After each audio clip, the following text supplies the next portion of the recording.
It's me movie buff. എല്ലാവർക്കും സ്വാഗതം. അപ്പോൾ ഇന്ന് കുറച്ച് മൂവി അപ്ഡേറ്റ്സുകളായിട്ടാണ് വന്നിരിക്കുന്നത്. അപ്പോൾ എന്തൊക്കെയാണ് നമുക്ക് നേരെ വീഡിയോയിൽ പോകാം. ഫസ്റ്റത്തെ അപ്ഡേറ്റ് നമ്മുടെ അഖണ്ഡ 2, നമ്മുടെ ബാലയ നായകനാവുന്ന അഖണ്ഡൻ്റെ സെക്കൻഡ് പാർട്ടാണ്. അതിന് ടീസർ ഇറങ്ങിയിട്ടുണ്ടായിരുന്നു. അതിഗംഭീരമായിട്ടുള്ള റെസ്പോൺസാണ് ഉണ്ടായിരുന്നത്. എനിക്ക് ഇവളെ ടീച്ചർ ഞാൻ കണ്ടു കേട്ടോ. എനിക്ക് റിയാക്ഷൻ ചെയ്യാൻ പറ്റിയില്ല.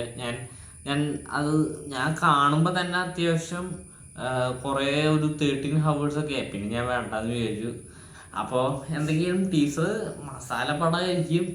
അഖണ്ഡ ഫസ്റ്റ് പാർട്ട് അത്യാവശ്യം വലിയ കുഴപ്പമില്ലാത്തൊരു പടമായിരുന്നു. എനിക്ക് വലിയ കുഴപ്പമുണ്ട്. ഇതിൻ്റെ നിങ്ങൾ പുള്ളിയുടെ റേഞ്ച് ഒന്ന് ആലോചിച്ച് നോക്കണേ. ആളുടെ കഴിഞ്ഞ 5 പടം 100 കോടി അടുപ്പിച്ച് ഒന്ന് ആലോചിച്ച് നോക്കിയേ. കഴിഞ്ഞ 5 പടങ്ങൾ 100 കോടി. നിങ്ങൾ നമ്മുടെ ലാലേട്ടന് തന്നെ ഇല്ലേ ആ റേഞ്ച്. ഇപ്പോൾ ഞാൻ പുതിയ അപ്ഡേറ്റിലേക്ക് കിടക്കണം. നമ്മുടെ ലാലേട്ടൻ 74 ദിവസം കൊണ്ട് 500 കോടി എത്തി. 500 കോടിൻ്റെ ഗ്രോസ് കടന്നിട്ടുണ്ട്, അക്രോസ് ചെയ്തിട്ടുണ്ടെന്നാണ് അറിയാൻ സാധിച്ചത്. ഇപ്പോൾ തുടരും, എമ്പുരാനും തുടരും, പിന്നെ ഇപ്പോൾ ഇറങ്ങിയ ചോട്ടാ മുംബൈ ഇത്ര ദിവസം കൊണ്ട് ഇത്രയ്ക്കും 500 കോടിൻ്റെ ഗ്രോസായിരുന്നു കളക്ട് ചെയ്ത്. പുള്ളിൻ്റെ ഒരു സ്റ്റാർഡം, ഒരു മലയാളത്തിൽ നിന്ന് ഒരു നടൻ ഇത്രയ്ക്ക് വലിയൊരു നിലയിലെത്താൻ പറ്റി. അപ്പം ബാലേൻ്റെ കാര്യം എടുക്കുകയാണെങ്കിൽ ബാലേൻ്റെ പുതിയ പടം വരുന്നുണ്ട്. NBK 111. പുള്ളിയുടെ 111ാമത്തെ പടമാണ്. ഡയറക്റ്റ് ചെയ്യുന്നത് നിങ്ങൾക്കിതിൽ കാണാൻ പറ്റും. ഇതാണ് കേട്ടോ 111, ഒരു സിംഹത്തിൻ്റെ പോസ്റ്റർ ഇവിടെ കാണാൻ പറ്റുമായിരിക്കും. അതാണ് പുള്ളിയുടെ അപ്കമ്മിങ് മൂവി. പിന്നെ അടുത്തത് നമ്മുടെ കുബേന്ദ്ര മൂവിയാണ്. കുബേന്ദ്ര നമ്മുടെ ധനുഷ് നായകനാവുന്ന നാഗാർജുന പ്രധാന വേഷത്തിലെത്തുന്ന പടമാണ്. അതിൽ കുബേന്ദ്രൻ്റെ ഡ്യൂറേഷൻ വന്നിട്ടുണ്ടായിരുന്നു. 3 hours 15 minutes ആയിരുന്നു. 3 മണിക്കൂർ 15 മിനിറ്റ്. അതിനെ ഇപ്പോൾ 2 hours 15 minutes ആക്കിയിട്ടുണ്ട്. എന്ന് വെച്ചാൽ 2 മണിക്കൂർ 50 മിനിറ്റ്, ഒരു 25 minutes, ഒരു 25 മിനിറ്റിൻ്റെ ഡിഫറൻസ് അതിൻ്റെ.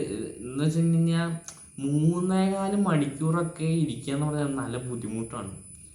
ഈ അനിമലും പുഷ്പയൊക്കെ ഇരിക്കുമ്പോൾ അത്രയ്ക്ക് നല്ല സ്ക്രീൻ പ്ലേ ആണെങ്കിലും കൂടി ഒരു പരിധി വിട്ടിട്ടൊന്നും ഇങ്ങനെ ഇരിക്കാൻ പറ്റുന്നില്ല. നമ്മൾ മറ്റേ ടൂറിസ്റ്റ് ഫാമിലി മൂവി, അത് 2 മണിക്കൂർ കൊണ്ടാണ് ഇത്രയ്ക്കും നല്ല ബ്യൂട്ടിഫുൾ മൂവി ക്രിയേറ്റ് ചെയ്തത്. അത്രയ്ക്ക് പറഞ്ഞാൽ മതി. ഇത് വെറുതെ ആവശ്യമില്ലാതെ നല്ല സ്ക്രിപ്റ്റ് ആണെങ്കിലും കൂടി കുറേയധികം വലിച്ചു നീട്ടുന്ന പോലെ തോന്നും ചില സിനിമകളൊക്കെ. സത്യം പറഞ്ഞാൽ 2.5 മണിക്കൂർ കൊണ്ടൊക്കെ സിനിമ എടുത്ത് തീർക്കണം. ആവശ്യമില്ലാത്ത സീനുകളൊന്നും വെക്കാൻ പാടില്ല. അത് നല്ല ഡയറക്ടർമാർക്ക് അറിയാത്ത ഒരു പരിപാടിയാണ്. മനസ്സിലായില്ലേ? ഇപ്പം ബാഹുബലിയിൽ തന്നെ 2.25 മണിക്കൂറുള്ളൂ. 3 മണിക്കൂർ ഉണ്ടെന്ന് വിചാരിച്ചു. 2.25 മണിക്കൂർ കൊണ്ട് പടം തീർത്തു. 2 മണിക്കൂർ 50 മിനിറ്റ്. അങ്ങനെ തന്നെയാണ് ഇത് ഉദ്ദേശിക്കുന്നത്. ബാഹുബലി ഫസ്റ്റ് പാട്ട് 2.5 മണിക്കൂർ അത്ര കിട്ടുന്നുണ്ടായിരുന്നു. അപ്പോൾ അതാണ് പറഞ്ഞത്. അപ്പോൾ 2 മണിക്കൂർ 50 മിനിറ്റ് ആക്കിയിട്ടുണ്ട് കുബേന്ദ്ര. പിന്നെ അടുത്തത് അപ്ഡേറ്റ് നമ്മുടെ ദുൽഖർ സൽമാൻ്റെ അപ്ഡേറ്റ് ആണ്. എന്താണെന്ന് വെച്ച് കഴിഞ്ഞാൽ നമ്മുടെ അയാം ഗെയിം ഉണ്ടല്ലോ, അയാം ഗെയിമിൻ്റെ സെറ്റ് നമ്മുടെ ഹൈദരാബാദിലേക്ക് ഷിഫ്റ്റ് ചെയ്തിട്ടുണ്ട്. ഹൈദരാബാദിൽ നടക്കുന്ന ഷൂട്ട് ഉണ്ടാവും ചിലപ്പോൾ ഈ ജൂലൈയിൽ, അടുത്ത മാസം ജൂലൈയിൽ നമ്മുടെ ദുൽഖർ സൽമാൻ ജോയിൻ ചെയ്യുന്നതായിരിക്കും. അപ്പോൾ കാന്ത എന്ന് പറഞ്ഞിട്ടുള്ള ഒരു തെലുങ്ക് ഫിലിം ഉണ്ട്. റാണ ദഗുബട്ടിയൊക്കെ അത് പ്രധാന വേഷത്തിലെത്തുന്ന പടമാണ് കാന്ത. അപ്പോൾ കാന്തേൻ്റെ തെലുങ്ക് മൂവി, അത് തെലുങ്ക് മൂവിയാണ്. അത് എന്താ പറയുക, ഒക്ടോബറിൽ റിലീസ് ഡേറ്റ് മാറ്റും എന്നാണ് അറിയാൻ സാധിച്ചത്.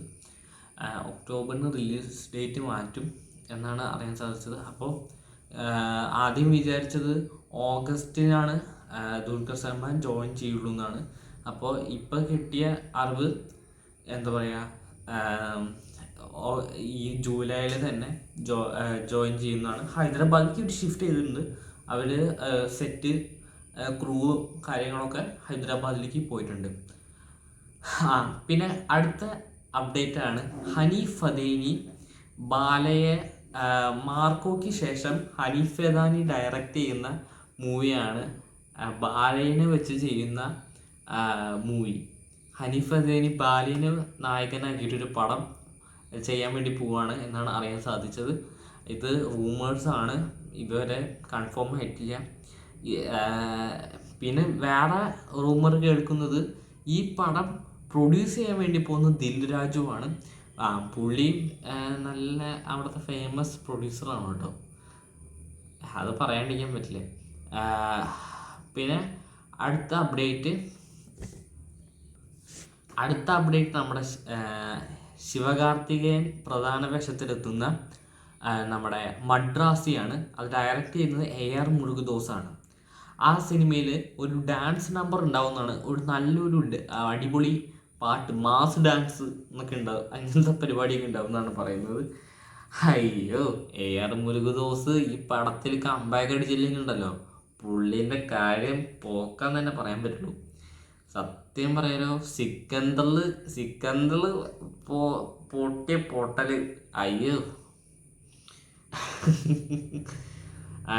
സിക്കന്ദർ, അതിന് മുന്നേ മറ്റേ രജനികാന്തിൻ്റെ പടം. പക്ഷെ പുള്ളിൻ്റെ പണ്ടത്തെ പടം ഇപ്പോഴും കാണുമ്പോൾ ഒരു വേറെ തന്നെ വൈബാണ് കേട്ടോ. കത്തി, തുപ്പാക്കി, ഏടാമറിവ്, അതൊക്കെ ഉണ്ടല്ലോ. ഗ്രേറ്റസ്റ്റ് ഓഫ് ഓൾ ടൈം എന്നൊക്കെ പറയാൻ പറ്റുന്ന ഒരാളായിരുന്നു. അപ്പം അത് ഈ കഴിഞ്ഞ പുള്ളിൻ്റെ 3 പടം, സർക്കാരും രജനികാന്തിൻ്റെ ദർബാർ, പിന്നെ ഇപ്പം കഴിഞ്ഞിട്ടുള്ള സിക്കന്ദർ, ഇനി ഈ പടത്തിൽ കൂടി പൊട്ടിയ പുള്ളിൻ്റെ കാര്യം പൊക്കാണ്. ഓക്കെ, ഇനി അടുത്ത അപ്ഡേറ്റ് എന്ന് പറയുന്നത് നമ്മുടെ ലാസ്റ്റത്തെ അപ്ഡേറ്റ് ആണ്. നമ്മുടെ ഷൈൻ നിഗം നായകനാവുന്ന ബാൾട്ടി എന്ന് പറഞ്ഞിട്ടുള്ള മൂവി ഉണ്ട്, അത് ഇതിൽ കാണിക്കും. പിന്നെ കാന്ത എന്ന് പറഞ്ഞിട്ടുള്ള മൂവി ഉണ്ട്. കാന്ത മൂവിയിൽ നമ്മുടെ ആക്ടർ ജഗദീഷ് ഓൺ ബോർഡ് ആയിട്ടുണ്ട്, അതിൻ്റെ പോസ്റ്ററിൽ കാണാൻ പറ്റും. പിന്നെ ആര്യ 36 മൂവി, അതിൻ്റെ പോസ്റ്ററിൽ കാണാൻ പറ്റും. ഇതിൽ നിഖില വിമലും, ഞാൻ അതിൻ്റെ പോസ്റ്റർ ഉണ്ട് കേട്ടോ, ഞാൻ അതിൻ്റെ പേര് മറന്നുപോയി, ആ സിനിമയുടെ പേര് മറന്നുപോയി. നമ്മുടെ നിഖില വിമലും സുനിൽ, കുറേ ആര്യ, അങ്ങനെ കുറേ വലിയ ടോപ്പ് ആക്ടേഴ്സൊക്കെ ഉള്ളൊരു പടമുണ്ട് കേട്ടോ. സുനിലൊക്കെ ഉണ്ട് അതിലും. മുരളി ഗോപി അഭിനയിക്കുന്നുണ്ട്. മുരളി ഗോപിയാണ് ഇതിൻ്റെ സ്ക്രിപ്റ്റ് ഡയറക്ടർ ആണ്. അപ്പോൾ അത്രയൊക്കെ ഉള്ളൂ ഇന്നത്തെ വീഡിയോ. ഡയറക്ടർ വേറെ ആളാണ് കേട്ടോ, മുരളി ഗോപി അല്ല. അപ്പോൾ മുരളി ഗോപി സ്ക്രിപ്റ്റ് മാത്രമാണ്. അപ്പോൾ ഇന്നത്തെ വീഡിയോ ഇത്രയേ ഉള്ളൂ ഗൈസ്. അപ്പോൾ എല്ലാവർക്കും bye. Thanks for watching. Thank you so much. By.